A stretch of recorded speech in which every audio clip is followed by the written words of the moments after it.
dans la croyance populaire, dans certaines spiritualités ou religions aussi, la réincarnation, c'est le fait de mourir physiquement.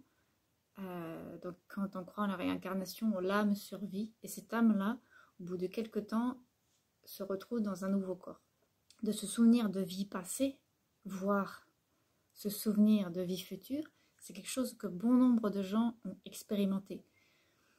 Il n'y a pas besoin d'être médium pour vivre des expériences comme ça. Il y a beaucoup trop de gens qui ont fait ce genre d'expérience pour dire que ça n'existe pas. Et pourtant, la réincarnation en tant que telle n'existe pas. Moi, j'ai fait cette expérience plus d'une fois. La première fois que j'ai fait cette expérience, c'était à la montée de Kundalini, où je vivais en fait ce que vivait un autre moi dans un autre espace-temps. Et je vivais en simultané, c'est-à-dire que j'étais avec elle pendant qu'elle vivait ce qu'elle vivait. Ça, c'est difficile à expliquer. C'est vraiment des expériences qui sont troublantes. La première fois qu'on les vit, en tout cas. Puis après, ça reste quand même particulier. Quand je dis que la réincarnation n'existe pas, c'est-à-dire que toutes nos vies se vivent en simultanément. Nous, avec notre regard, avec notre mental, en fait, on a été obligé quelque part, pour s'y retrouver, de couper le temps. D'imaginer qu'il y avait un début et qu'il y avait un fil conducteur, qu'il y avait le passé, le présent, le futur. Sauf que dans comment ça se passe, en fait, ça se passe pas comme ça dans la vie réelle, entre guillemets. C'est-à-dire que les lignes de temps se vivent en simultanément. Il y a tous les vous qui vivent pendant que vous vivez. En fait, on a été quelque part obligé, c'est la nature des choses qui veut que l'on compartimente les différents espaces-temps, grâce à notre mental. C'est pas une prison, c'est que c'est fait comme ça pour éviter de devenir dingue. Donc pour notre santé mentale, en fait, heureusement qu'on n'a pas accès à tous ces plans-là. Déjà parce qu'il y a des choses qu'on n'a pas envie de savoir. Quand j'ai fait cette expérience la première fois, pendant ma montée de Kundalini, je pense que quelque part, une part de moi a voulu me faire comprendre pourquoi j'étais en guerre contre quelque chose. Et donc j'ai revécu cette scène hyper longue, hein, parce que ça a duré toute une nuit, de cette femme que j'ai été à une autre époque. Donc c'était vraiment un espace-temps particulier. Pour avoir l'information, en fait, j'ai compris, je me suis dit, bon, c'est normal que j'ai telle croyance, tel machin, tel truc, ça colle avec tout ce que j'ai vécu il y a 200 ans en arrière. Et en fait, ces expériences-là nous montrent, parce qu'on le vit, que c'est en même temps. C'était pas le passé, c'est pas le passé, c'est en même temps. J'ai fait l'expérience avec une vie future aussi, un peu après. Et c'était encore plus troublant. Et je me suis demandé à un moment donné, mais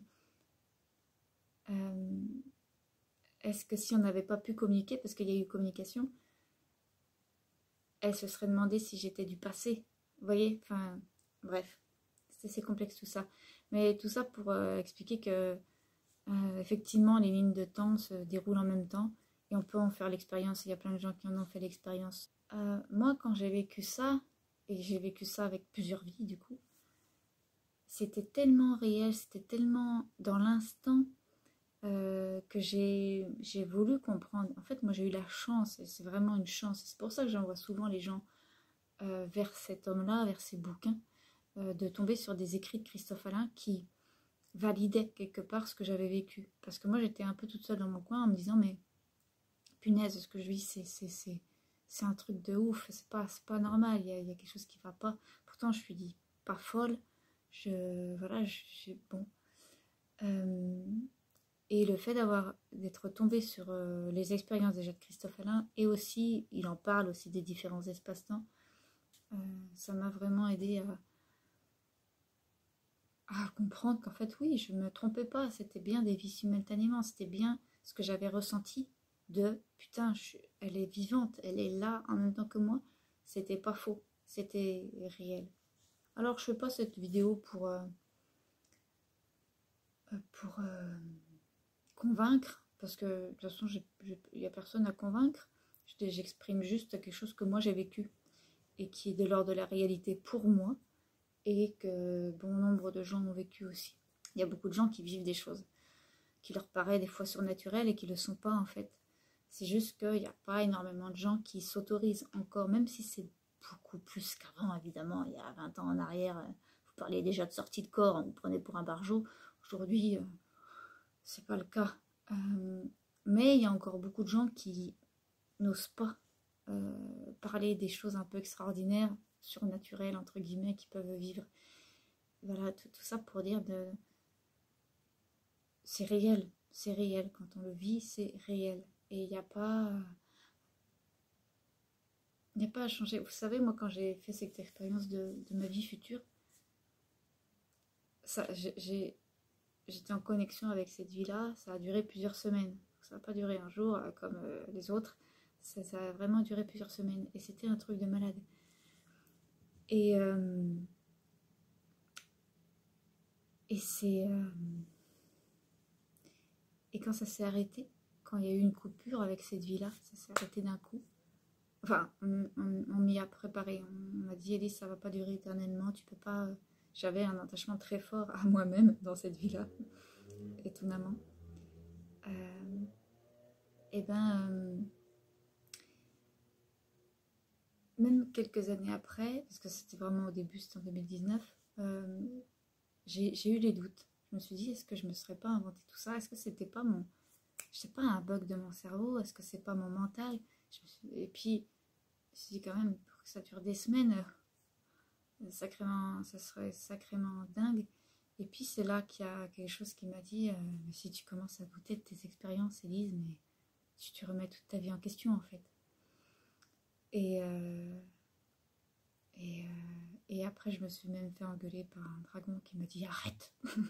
Je sais très bien ce que tu as vécu parce qu'on était là. Lui, il était là en l'occurrence.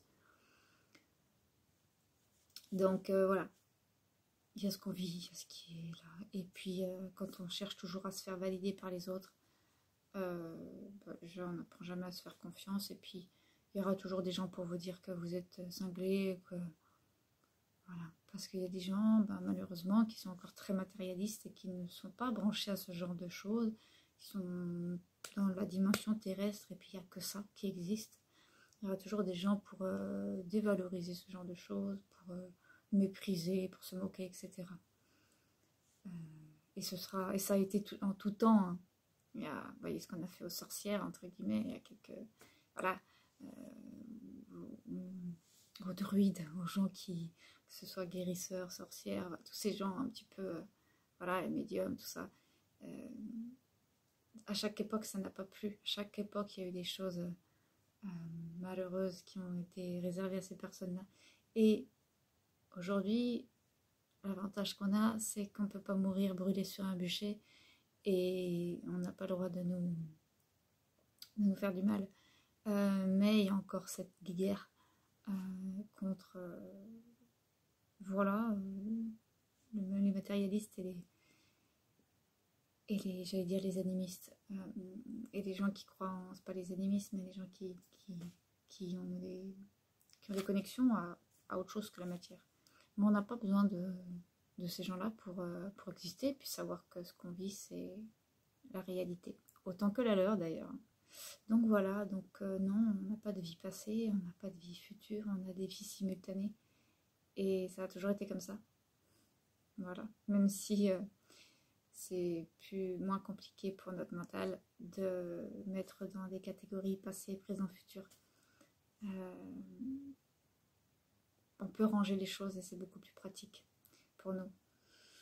C'est tout. Je vous laisse, je vous embrasse et je vous dis à bientôt.